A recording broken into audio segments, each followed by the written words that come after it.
Специалисты предрекают быстрое обмеление ряда судоходных рек в Якутии. Несмотря на непредстоящие сложности, условия завоза грузов необходимо выполнить в полном объеме, заявила председатель правительства Галина Данчикова на недавнем совещании.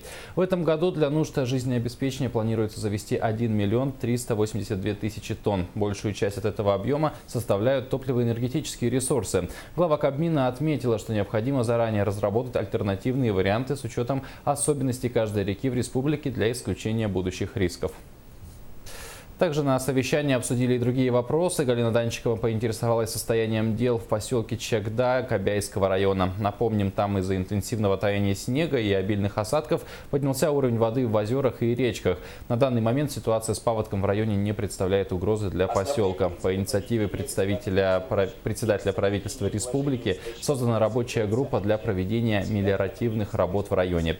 Обеспокоенность Галины Данчиковой вызвали вопросы доставки стройматериалов для котельной в селе Найба Волынского района Якутии. Ранее на уровне председателя правительства было принято решение о строительстве новой котельной летом текущего года.